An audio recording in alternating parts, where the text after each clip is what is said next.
Second thing we wanted to talk to you tonight, George, is intensely personal, as I say, and it's in connection with World Suicide Prevention Day.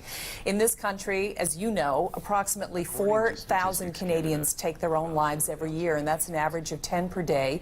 90% of those involve mental illness. Now, our guest tonight, George Smitherman, has a personal connection to this issue. In 2013, he lost his first husband, his late husband, Christopher Peloso, to suicide. George, I know it still must be painful for you, but take us back to what happened to Christopher. Well, Christopher was suffering from depression, and we've all seen it. You know, that's the number one lesson I just say to people is, if you've lost contact with someone, they've dropped off the face of the earth seemingly, and they don't respond like they used to, that we should all try to be a bit more proactive. Christopher had depression, and it messes with one's brain chemistry in a way that it sends horribly wrong messages.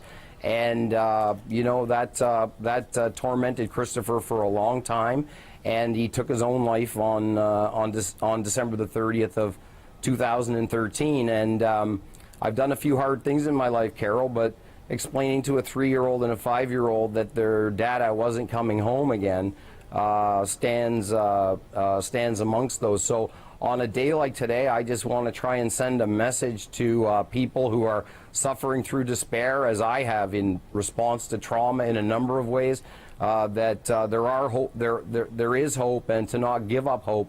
And as a public person who experienced what many would hope to be this kind of most private experience, the one thing about it is that so many people reached out to me and then told me their story. My brother, my sister, my aunt, or my uncle passed away, death by suicide. So we just have to take care of each other. What is the biggest emotion that you have had to cope with? I think it's just the response to loneliness, the withdrawal, the social isolation that comes with especially for me, with solo parenting. I was at the Capital Festival on the weekend, and many people said, "Oh, it's great to see you. Where have you been? You disappeared." I said, "Well, that's 4.5 years of solo parenting.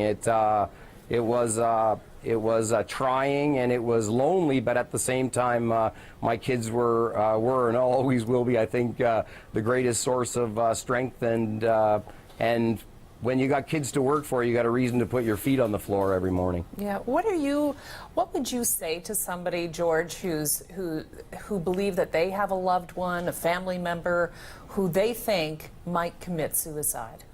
You know, there's a book that came out that I think is being promoted elsewhere. I think it's called Bridge Over the River Why, and it's written by 2 parents who are dedicating a lot of love to survivor kids because they lost their child to suicide, and people should look in there for tips. But the one thing that I would say really is, sometimes, maybe it's a Canadian thing, I don't know, sometimes we're a bit reserved in intervening, and I think it's really, really important that if someone goes dark, a communicator no longer communicates or disappears for a period of time, that I really recommend that you reach out and prod just a little, see if there is some means to get support for people, or especially to make sure to try and penetrate that brain chemistry and let them know that they're loved and that they're needed and that they're necessary and that they most assuredly would be missed. Yeah. Do you feel, I wonder if people often feel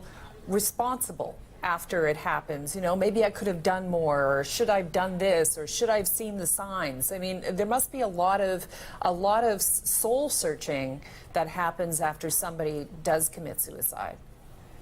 Yeah, it cuts you to the quick, and not just once, of course. And you ask yourself, look at the treatment regimen that we sought to address the symptoms that we saw. I think Christopher would say that the mistake that we made is that we focused on symptoms instead of the root issue, which was depression.